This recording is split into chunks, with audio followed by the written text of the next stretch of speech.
Thank you, Alice. Good morning, everybody. Good to see you all this morning. Welcome to Bridge Community Church. I just want to extend the welcome that Natalie gave you. And as was said, my name's David Oakley, lead pastor here. And I'm delighted our Wesley site will be joining us later online and people who are just interested. So it's great whether you're here on site or whether you're online. We're just thrilled that you can be part of church this morning. And as Natalie said, the last day of August. Where has the summer gone? But hey, we've heard some really good reports about what God's been doing. And so this morning, it's my privilege to take us through the next session, a teaching session. And to get our grey matter working, I want to start off with a question. Do you have any unfulfilled promises or expectations in your life? Any hopes, any dreams, any aspirations that just somehow have not been fulfilled? Maybe in your work scenario, you've been promised that promotion and you've been waiting for days, weeks, years. It just hasn't happened. Or maybe you've got some great ambitions you want to fulfill, and for whatever reason, perhaps the finances haven't come in. Perhaps there just hasn't been the opportunity. You just haven't been able to see those dreams fulfilled. Or maybe with family. You know, that sense of longing to reconnect with family, longing to see restoration in some of your relationships. Maybe that just hasn't happened. And so the question is, how do we behave? How do we act when things don't seem to be working out? When promises don't seem to be being kept? When our hopes and aspirations seem to be just fading away with age? Well, welcome to our series this month. And next month as well, Finding Jesus in the Old Testament. You see, we're trying to link up with those Jewish believers back in the Old Testament before Jesus came. Because they were people who had loads of promises over them. There was going to be a promise of Jesus coming, but was he actually going to be present? And similarly, we live in this New Testament age where we're promised Jesus is going to come back. But it's been 2,000 years. Come on, God, any chance of fulfilling that promise? Those of us who lived in the 1970s probably thought it was going to happen then. All the threats of nuclear war and all this kind of thing. You thought, yeah, it's going to be the end of the world. But 50 years later, we're still here. Is God fulfilling his promise? And whilst we wait for that promise, is he present? And what we've been doing in this series is seeing story after story of Jesus, even before the first Christmas, appears in human form as God to speak and to encourage people. And of course, we can be encouraged today because we've got the Holy Spirit to speak and encourage us. And so we're going to jump in on a story that helps us understand again more of the way we can be encouraged as a result of an encounter with Jesus. So our main point this morning is, Jesus is present, but how should you and I wait for his promises to be fulfilled in us? How should we wait? Okay, anybody here any good at waiting? Yeah, no. Anybody like me? Like, I'm dreadful. Yesterday, making a cup of tea. You know, I should just let it brew, shouldn't you? Just let it brew. No, I'm dunking it. Come on, hurry up. That's a microwave something. I'm telling the microwave to hurry up. You know, it's just the way I'm wired. I can't bear waiting. And so how do we behave? How can we behave in a better way when we have to wait? And there's three things we're going to learn from this Jesus story, this Jesus encounter. Three ways in which we can wait well. First of all, to be humble. Yes, we may be struggling because my promises haven't been fulfilled, but there is a bigger agenda out there. So a little bit of humility helps when we think about unfulfilled promises. Secondly, can we be hospitable? We might be hurting, but we don't need to pass this hurt on to other people. Instead, we can bless and encourage. And thirdly, let's be hopeful. Let's see what a great big God we've got and see that he can move and work. So we're jumping in at Genesis again. Hopefully many of you were here with us last week and I was able to talk a little bit about the background of Genesis. If you missed it, can I encourage you, get on YouTube, click on the Bridge Community Church YouTube channel and you can pick up the rest of the series so far. But Genesis, this book of introductions, this book of origins, where through 8 stories in the first 11 chapters, this preface, if you like, God introduces himself to humanity. God shares his values, his purposes, and what he's about. And he gives an invitation, say, come and join me. I'm a God who can be trusted. My story can be trusted. Come and join me. Come and partner with me. Come and be part of my agenda in this world. And so we see this man emerging called Abraham, who takes a chance on God. Abraham is flawed. Abraham is damaged. His family's an absolute toxic mess. And yet he leans in and starts to trust and engage with God and starts to fulfill his plan. And so we're going to jump in at Genesis 18, where Abraham is a real spring chicken, 100 years old, and yet he's still kicking on in the things of God, despite the promises are not fulfilled. Where is that family? Where is that possession of the land? How long do I have to wait? So Abraham, as we see him in chapter 18, he's in pain. There is the emotional pain of unfulfilled expectation. There is the emotional pain that his dreams and ambitions haven't come about yet. And he's getting on a bit. But also there is the physical pain. Because in chapter 17, Abraham recommitted himself to God, going through this thing called circumcision. At this point, most of the gentlemen in the room cross their legs and think of frozen peas, okay? Yeah. But this is what he'd just gone through. So he's an elderly man. He's just had surgery. So physically, he's in pain as well. And so in the midst of this, where is God? Where is God? Well, the great news is this morning, God turns up. Jesus turns up. And this is where we're going to jump in. Chapter 18, verse 1. We see God turning up as we read. The Lord appeared to Abraham near the great trees of Mamre, while he was sitting at the entrance to his tent in the heat of the day. So there's Abraham recovering from his surgery. It's hot. It's probably humid and sticky over there in the Middle East. And now we're beginning to see increased revelation for Abraham, the next step in his life, as these heavenly visitors appear. God turns up in human form, if you like. And of course, we're not surprised. We expect heavenly visitors when Jesus turns up, don't we? We know that from the Christmas story. So this, if you like, is already preempting that.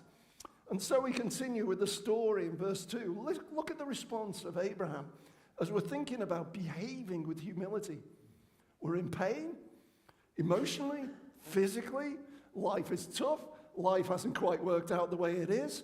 And yet, look at the way this man responds when he meets with these three visitors, in particular, meets with Jesus. Abraham looked up and saw three men standing nearby. When he saw them, he hurried from the entrance of his tent to meet them and bowed low to the ground. It's almost like these visitors appeared unexpectedly. There's a sense of suddenness there. Maybe Abraham was just dozing a little bit in the heat of the day and suddenly opens his eyes and sees these three visitors. But I love this. This elderly bloke, what does he do? This elderly bloke who's had surgery, he jumps up, he hurries, he races out to meet with these people, and then he prostrates himself, he bows down in worship in front of these people. Talk about humility. Talk about a perspective in life. That's incredible. And Abraham, at this point in life, he is super successful. He can command over 300 people. He is rich, he is wealthy, he is influential, he has got it all. He is elderly, he is well respected, and yet he's on his knees in front of these people worshiping. It's a word for worship is used here. Hence the conclusion, this must have been Jesus. This man's on his knees. Wow. Talk about humility. There's hurt, there's pain, there's unfulfilled expectation, but it doesn't stop him from getting a right perspective. The world doesn't revolve around Abraham. If anything, he's got a perspective where his God is huge and he is small. And that's what humility is about, a right assessment of ourselves. And Abraham seems to have this. So as you come to church today, what's your perspective? What's your attitude? What are you thinking as we come to worship? And you might think, yeah, Dave, why do we sing those musical worship songs? You know, is God insecure? Does God need his ego massaged by us singing nice things about him? Of course not. Actually, we sing worship songs, not necessarily for God, it's for us. Because we sing truth about we're small, he is huge. He is the center. He is the focus. Life works around him, not around me and you. That's why we sing these songs. We get a new sense of perspective because our world tells us the world revolves around us. With all our technological advancements, with all our developments, with all our skills and abilities, of course it's all about me. No, come to church and sing your hearts out to Jesus to get a better perspective. And that can shape behavior as a result. Grasp our smallness, grasp his size. This truth was brought home to me about 30 years ago from an example from a missionary friend of mine. For those who don't know you, I used to be a missionary. I was like Alice once, and I was in the Czech Republic, and I was cunningly disguised as a semi-professional football player, as a missionary. And I remember being over there for about 3 years, and unlike Alice, I was incredibly successful at my mission work for the first 3 years. I think I maybe saw 2 or 3 people come to church as a result of my activity in 3 years.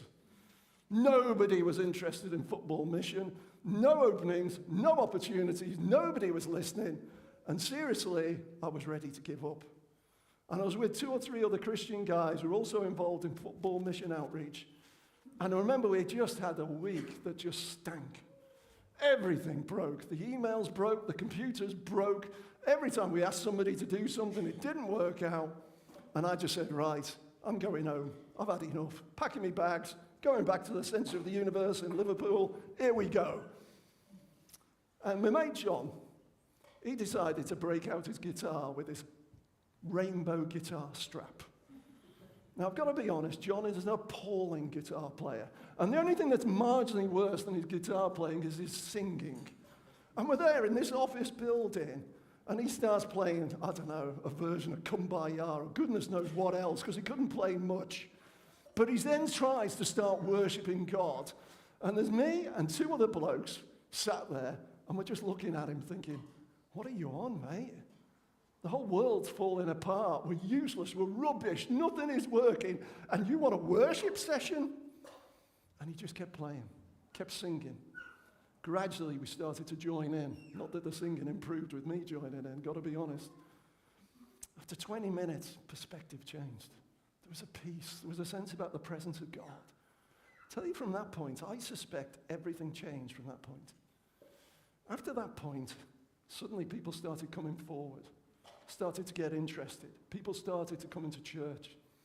So much so that I had a phone call last year from a guy who's leading the ministry over in the Czech Republic. They've got 300 workers working through football. He said, David, you know the churches where you used to go and speak at, where there were tens of people? There are now hundreds of people in those churches. And actually, I think I can trace it all the way back to that point, where this sense of perspective, it's not about me. The world doesn't revolve around, come on, God, I'm your missionary, give me everything, bring revival, do this, do that. God said, actually, David, it's not about you, sunshine. It's about me. But humility can be incredibly helpful when we think about unfulfilled promises. It can be a game changer. And of course, once we get humility, we can then move into hospitality. It seems the most next natural expression. Verses 3 and 4, Abraham said, if I've found favor in your eyes, Lord, do not pass your servant by. Let a little water be brought. Then you may all wash your feet and rest under this tree. The humility continues. Abraham doesn't insist on anything. He says, if I've found favor in your eyes. He doesn't turn up and say, hey, Jesus, you know who I am? Yeah, I'm Abraham. I'm the boss of this area. You need to come and hang out with me. You need to come and see me, Jesus. None of that. If I found favor, and then basic care in that hot, dusty climate, some water, washing, refreshing, all there. But I just love Abraham because everything stops when a visitor and a guest appears. Everything stops for Abraham. His agenda, his plans, his activity stops once a visitor and a guest turns up. And it continues. said, let me get you something to eat so you can be refreshed. Then go on your way. Now you have come to your servant. Very well, they answered. Do as you say. This beautiful, holistic approach, offering some rest for the soul, but also offering nourishment for the body as well. And of course, they said yes. And it's a beautiful picture of Middle Eastern culture. And to be honest, it carries on today. The times I've traveled over there, I've been blown away by this sense of hospitality. I remember when I was working for a year with a church in the East End of London. And part of my role in that church was to do a survey of every house within a mile of the church. And it was amazing, multiracial setting. But to be honest, if I knocked on the door of someone from the Middle East, it was a nightmare. Because I knew I wouldn't be able to do too many more houses. You know, I used to take, normally if you hold a load of Westerners, I could crack through 3, 4, 5, 6 streets, bump into a Middle Eastern family.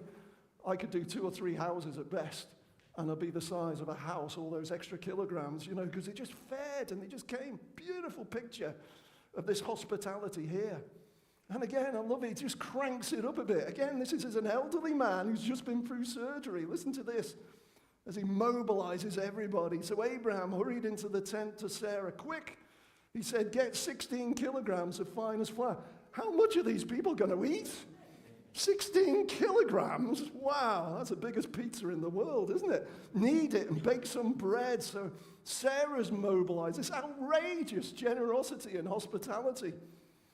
Talks about offering a little bit of food. It turns into a feast. Look at this. Abraham ran to the herd. Again, an elderly man who's had surgery running. Tender calf and gave it to the servant who hurried to prepare it. Incredible effort just because some guests have turned up. And then the epitome of a great host brought the curds, milk, and the calf had been prepared, set them before them. While they ate, he stood near them under a tree. Typical of the custom of the day, the host would serve them. But he doesn't dominate the conversation. He doesn't sit down with them. He just sits back, lets them relax, lets them enjoy what's on offer. Marvelous, the way he went about this kind of thing. So, church, hospitality, is this our attitude? When a guest or a visitor comes, our world stops so we can bless and encourage them and do something and care for them. Is that our approach? How do we compare with Abraham's attitude, either individually or as a church? Is this our approach? You might say, well, David, it was easy for Abraham. He was loaded. Yeah, he's got calves, he's got sheep, he's got everything. Dead easy. His house was probably perfect. You're right, it probably was, but I tell you, his family was a mess. He couldn't put a mask on that, as we're going to see. So everything wasn't perfect, and yet he's still inviting people into his life. Come in. My house might be perfect, but my family's a mess, but I still want you to be part of my life. He didn't want to miss out on Jesus and these guests being engaged with him. So how do we respond? First of all, I've got to say, well done this morning, church. On Monday, Bev sent an email out saying, we've got nobody to cover in the kitchen area there. And you can see Jenny and Carol at the background stepped up, and a number of other people stepped up so we could provide hospitality, because we usually have guests most Sundays. So well done, church, for stepping up. We're open. It's great. And I know a key part of Alice and Robbie's work is feeding people and doing hospitality in Italy, and that's what brings people in. It's great. Can I read you an email? One thing I love about the summer here is we get so many guests. People are perhaps on holiday. Some people are perhaps visiting family. Some people are perhaps moving into the area and want to suss out church, or some people are just exploring faith. Anyway, we had a couple came earlier in the summer, and they sent me an email. So this might embarrass 1 or 2 people, but in a good way, so it's okay. But on the other hand, there's a little bit of a challenge in there. So you ready for this, church? David, I wanted to say we both really enjoyed our time with you at Bridge on Sunday and felt very much at home. Well done. We appreciated being welcomed by the pastor at the door. Thank you. Well done, me. And here we go. This is a good one. And Martin Burrows was fantastic at chatting to us and made us feel welcome. Where's Martin hiding? Well played, Martin. Great job. Continues to do that. We thoroughly enjoyed the service and both came away feeling very blessed. It's great, isn't it? Loving that? Okay. The only thing we both commented on was the fact we weren't spoken to by other people. We currently attend a really small church, and so naturally when we have visitors at our small church, everyone goes out of their way to speak to them and welcome them. So I guess this is what we're used to. I appreciate this is harder in a bigger church like yours, but we purposely stood around in the foyer and auditorium, both before and after the service, but nobody came to speak with us, apart from a lady called Eileen. Where's Eileen? Well done, Eileen. Well done. Church. Good? But perhaps we can do a bit better. Got to look out for visitors. Got to connect. Got to talk. Got to make them feel welcome. They concluded their email saying, we know that's difficult to hear, but we have to say we loved our time with you as a church family. So it hasn't been a game changer, but maybe it's something we can think and work on and become part of our culture as a church. Hospitality. Even if we're suffering, even if we're struggling, even if things aren't perfect, can we still offer it? And lastly, let's be people of hope as we move forward. We might not see our promises fulfilled, but let's not give up as we see this conversation that takes place, particularly towards Sarah via Abraham from Jesus. Verses 9 and 10. Where's your wife, Sarah? They asked Abraham. There in the tent, he said.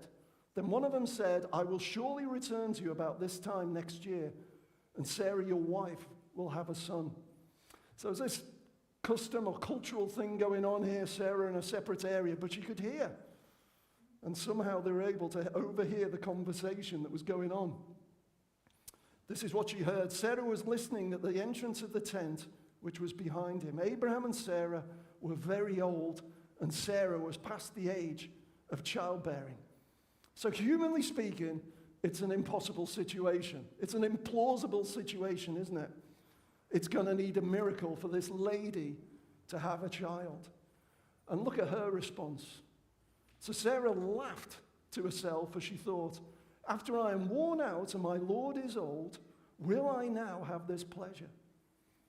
Got to be honest, I empathize with Sarah. I'd laugh as well. It's a crazy scenario that a 100-year-old bloke and his 90-year-old wife is going to have a kid, isn't it? It's madness. The language that Sarah uses is actually quite painful. Uses the term worn out. It's almost this idea of useless. I'm a useless old woman who's got nothing to contribute. This is the picture. This is the language she's using about herself. You can feel the decades of hurt and pain, particularly in that culture where being childless was looked down upon. And this woman had to carry it for decades. And she's like, really? So many broken expectations, so much pain. And even has a popular husband as well. Look at him. The old man there can't even put on his socks, let alone bear a child. Come on. It's not going to happen, is it? What's the response of Jesus? Then the Lord said to Abraham, why did Sarah laugh and say that will I really have a child now that I'm old? So again, this hint of the supernatural. Jesus oversees or hears her reaction even though she's in a different tent. But please note the language that Jesus uses. He does not use the term worn out about Sarah. Yeah, it's a fact. She's older.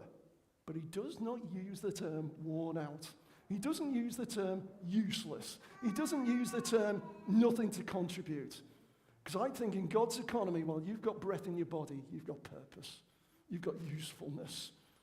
There's stuff that God can do with you. As long as you've got breath in your body, there's plans and there is purpose and there is promise over you.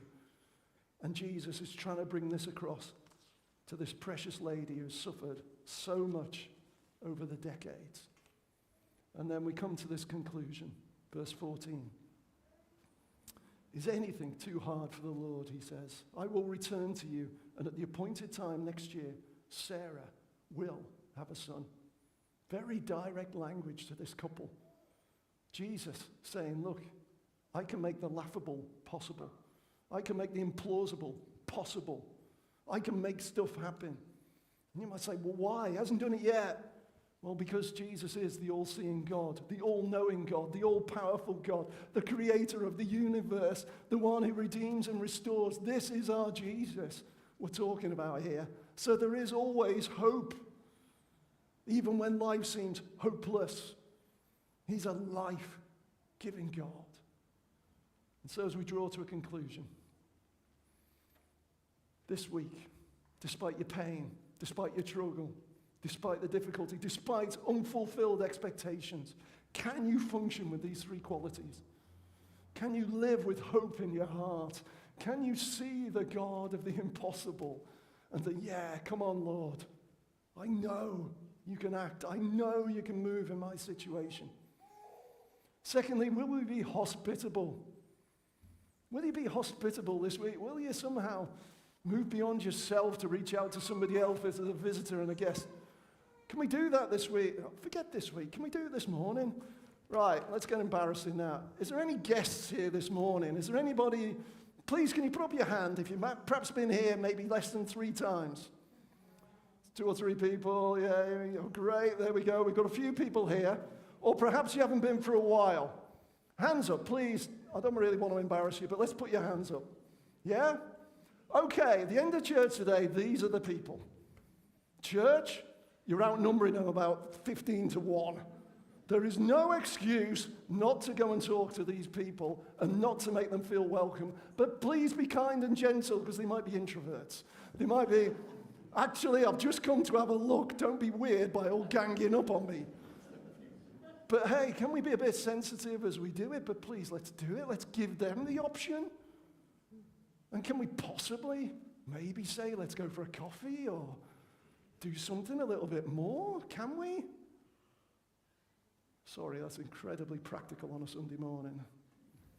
And lastly, some humility.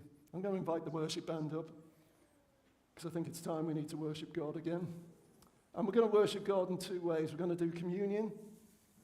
And I just want to leave this statement. As we just prepare our hearts to think about the bread and the cup, as we think about what that symbolizes and what that represents, as we want to think about how great Jesus is, the band are going to lead us in one song, then we'll take the elements, and then we'll worship again. But can we come in humility? Can we embrace this perspective of a massive God who loves even little people like us? If you haven't got any bread or juice, maybe during the song you can go and get that from the back, or if you need help in getting it, just put up your hand and we'll serve you in this way. But back to you, Rich.